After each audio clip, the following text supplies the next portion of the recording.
പ്രിയമുള്ളവരെ, ഈ രാഷ്ട്രീയത്തിൽ വിലപേശലൊക്കെ സർവ്വസാധാരണമാണ്. പക്ഷേ വിലപേശൽ അധികമായാൽ രാഷ്ട്രീയ ഭാവി കൂമ്പടഞ്ഞു പോകും, അല്ലെങ്കിൽ രാഷ്ട്രീയ ഭാവി നശിച്ചു പോകും എന്നതിന് ഏറ്റവും വലിയ ഉദാഹരണമാവുകയാണ് പി.വി. അൻവർ.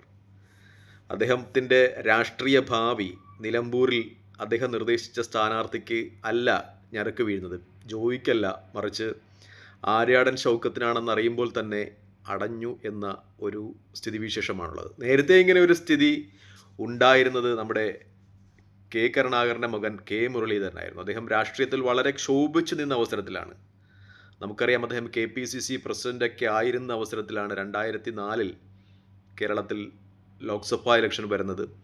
അതോടനുബന്ധിച്ച് അദ്ദേഹം വടക്കാഞ്ചേരിയിൽ നിന്ന് ബൈ ഇലക്ഷനിൽ മത്സരിക്കേണ്ടത്. കാരണം അദ്ദേഹം അവിടെ നിലവിലുണ്ടായിരുന്ന MLA കൊണ്ട് രാജിവെപ്പിച്ചിട്ടാണ് മത്സരിക്കുന്നത്. ആ ഇലക്ഷനിൽ അദ്ദേഹം വടക്കാഞ്ചേരിയിൽ നിന്ന് പരാജയപ്പെട്ടു. അതിനുശേഷം അദ്ദേഹം കേരള രാഷ്ട്രീയത്തിൽ നിന്ന് അപ്രത്യക്ഷനായി. അദ്ദേഹം വേറെ പാർട്ടി DIC ഉണ്ടാക്കി. അതിനുശേഷം അദ്ദേഹം NCPയിൽ ലയിച്ചു, പാർട്ടിക്ക് പുറത്തായി. അങ്ങനെ അദ്ദേഹത്തിൻ്റെ രാഷ്ട്രീയ വിലപേശൽ അധികമായതുകൊണ്ട്, അദ്ദേഹത്തിൻ്റെ മാത്രമല്ല അദ്ദേഹത്തിൻ്റെ പിതാവും, കാരണം ഈ 2004 ഇലക്ഷനിൽ നോക്കുകയാണെങ്കിൽ അന്ന് അദ്ദേഹത്തിൻ്റെ സഹോദരി പത്മജ മത്സരിച്ചിരുന്നു മുകുന്ദപുരത്ത് നിന്ന്. മാത്രമല്ല ആ കുടുംബവുമായി അടുത്ത ബന്ധം മാത്രമുണ്ടായിരുന്ന, രാഷ്ട്രീയത്തിൽ വലിയ പ്രവർത്തന പരിചയമൊന്നുമില്ലാത്ത എഡ്വേർഡ് ഏടെടുത്തു എന്ന് പറയുന്ന വ്യക്തി എറണാകുളത്തു നിന്ന് മത്സരിച്ചിരുന്നു. അപ്പോൾ വിലപേശി കരുണാകരനും മുരളീധരനും ഒക്കെ വാങ്ങിച്ച സീറ്റുകളുടെ പേരിൽ കോൺഗ്രസിനും UDFനും ഒക്കെ വില കൊടുക്കേണ്ടി വന്നു.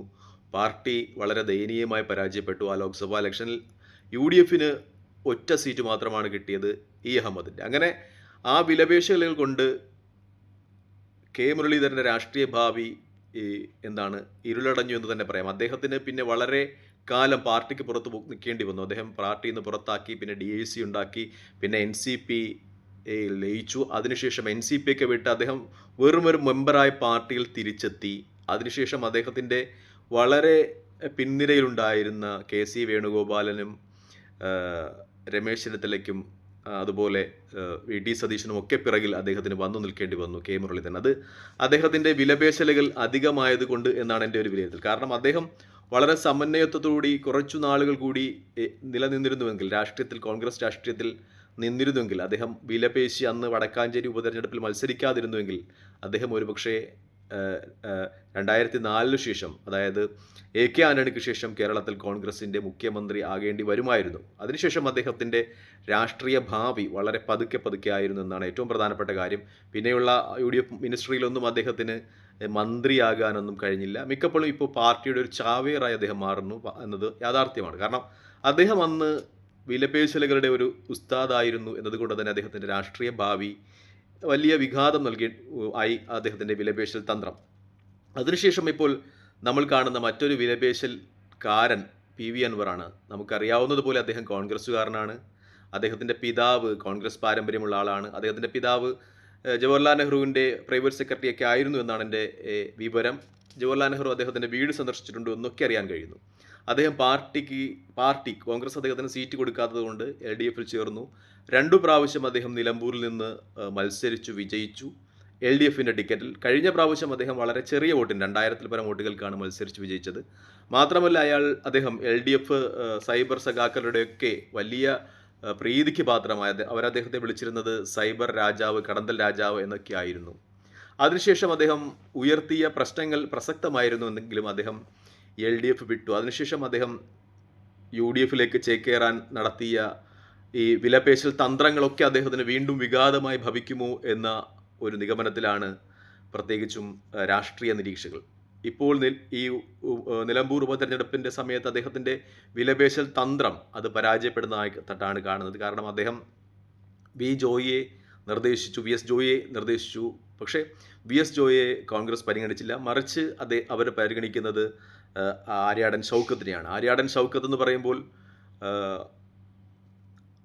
അൻവറിൻ്റെ നിരന്തര ശത്രുവാണ്, ചിരകാല ശത്രുവാണ്. അപ്പോൾ ഈ അൻവർ അദ്ദേഹത്തെ ഒരിക്കലും അംഗീകരിക്കുവാൻ കഴിയില്ല എന്നാണ് ഏറ്റവും പ്രധാനപ്പെട്ട കാര്യം. ഈ MLA സ്ഥാനം രാജിവെച്ചത് തൻ്റെ ചിരകാല ശത്രുവായ ആര്യാടൻ മുഹമ്മദിനെ MLA ആക്കാനാണോ എന്നൊരു ചോദ്യം അൻവറിന് നേരെ ഉയരുന്നുണ്ട് എന്നാണ് ഏറ്റവും പ്രധാനപ്പെട്ട വസ്തുത. അൻവർ ഈ ഉപതെരഞ്ഞെടുപ്പിലേക്ക് നിലമ്പൂരിനെ തള്ളിവിടുമ്പോൾ അദ്ദേഹം വിചാരിച്ചത് വി എസ് ജോയി എന്ന ക്രൈസ്തവ സമുദായ അംഗത്തെ തൻ്റെ നിർദ്ദേശത്താൽ അവിടെ മത്സരിപ്പിച്ച് ജയിച്ച് അദ്ദേഹത്തിന് UDF-ൽ നിന്ന് വിലപേശി തിരുവൻപാടി, അവിടെ ക്രൈസ്തവ കുടിയേറ്റ സമുദായ അംഗങ്ങൾക്ക് ഒരുപാട് വോട്ട് ബാങ്കുള്ള സ്ഥലമാണ്. അപ്പോൾ വി എസ് ജോയിക്ക് ഇവിടെ ഇദ്ദേഹത്തിൻ്റെ സപ്പോർട്ട് കിട്ടുമ്പോൾ തിരുവമ്പാടിയിൽ ക്രൈസ്തവ സമുദായ അംഗങ്ങളുടെ സപ്പോർട്ടോടു കൂടി വിജയിച്ചു വരാമെന്നൊരു നിഗമനത്തിലായിരുന്നു PV അൻവർ. അദ്ദേഹത്തിൻ്റെ നിഗമനങ്ങളും വിലപേശലും ഒക്കെ തെറ്റുന്നു എന്നാണ് ഏറ്റവും പ്രധാനപ്പെട്ട കാര്യം. പ്രത്യേകിച്ചും VD സതീശനെതിരെ ഇദ്ദേഹം ഒരുപാട് ആരോപണങ്ങൾ ഉന്നയിച്ചിരുന്നതാണ്. ആ ആരോപണങ്ങളിലൊക്കെ VD സതീശൻ തൻ്റെ പ്രവൃത്തിയിലൂടെ മറുപടി കൊടുക്കുന്നു എന്ന് തന്നെയാണ് ഏറ്റവും പ്രധാനപ്പെട്ട വസ്തുത. അവിടെ പിണറായും ഇവിടെ VD സതീശനും ഒന്നുചേർന്ന് PV അൻവറിൻ്റെ രാഷ്ട്രീയ ഭാവിയുടെ കൂമ്പടയ്ക്കുന്നു എന്ന് തന്നെയാണ് ഏറ്റവും പ്രധാനപ്പെട്ട കാര്യം. എന്തായാലും PV അൻവർ ഇപ്പോൾ പറയുന്നത് അദ്ദേഹം നിലമ്പൂരിൽ ഇപ്പോൾ അദ്ദേഹത്തിൻ്റെ പാർട്ടി നേരത്തെ അദ്ദേഹം DMK-യിൽ ചേരാൻ ശ്രമിച്ചു. പക്ഷേ പിണറായിയുടെ ഒക്കെ ശക്തമായ ഇടപെടലുള്ളത് കൊണ്ട് നമുക്കറിയാം പിണറായി വിജയനും അതുപോലെ DMK-യുടെ നേതാവ് സ്റ്റാലിനും തമിഴ്നാട് മുഖ്യമന്ത്രിയും തമ്മിൽ വലിയ ആത്മബന്ധമാണുള്ളത്. ഒരുപക്ഷെ പിണറായി വിജയൻ്റെ ഒക്കെ ശ്രമഫലമായി അദ്ദേഹത്തിന് DMK-യിൽ ചേരുവാൻ അനുവാദമുണ്ടായില്ല.